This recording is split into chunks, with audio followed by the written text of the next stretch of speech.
Hey everyone, I am the Cookout Coach, back again with Char-Griller for another Barbecue 101 video. Today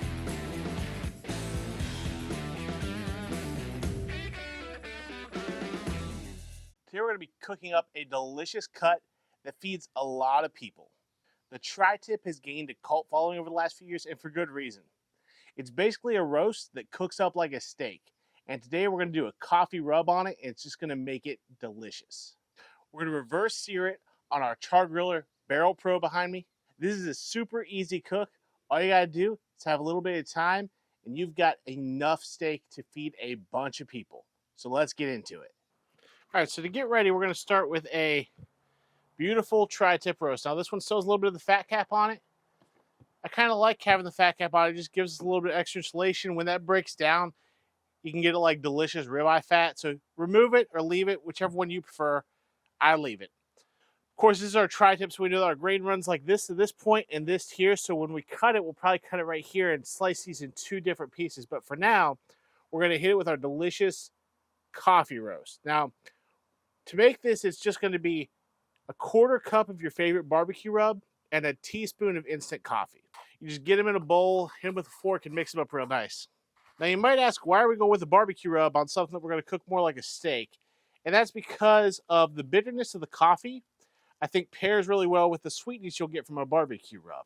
I'm not saying go with the sweetest meat candy barbecue rub you have, but just a good, savory barbecue rub that's got that sugar in it to balance out the bitterness of that coffee. It'll pair really nicely together.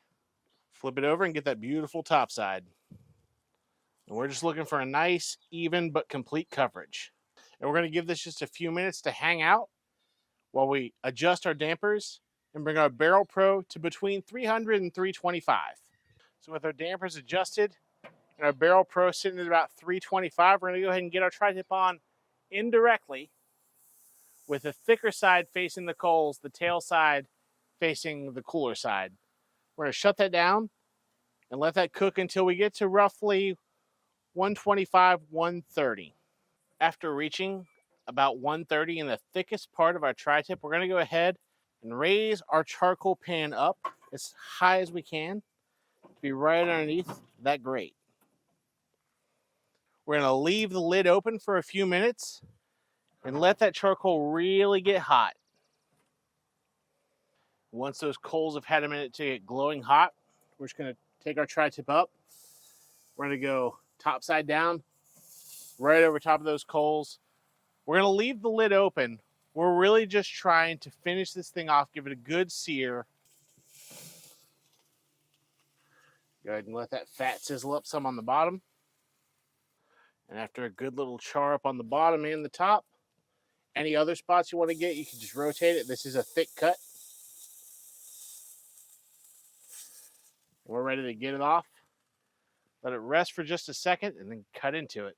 What we're left with is a beautiful coffee rubbed tri-tip, just ready to be cut and served just as is on sandwiches, however you like.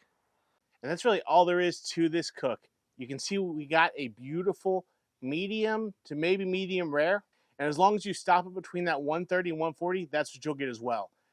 This cut is amazing. You could serve it just like this, or I like to put it on sandwiches with a little horseradish mayo. However you like to eat it, give this a try. Let us know how it goes for you. But till then, we'll see you in the next one.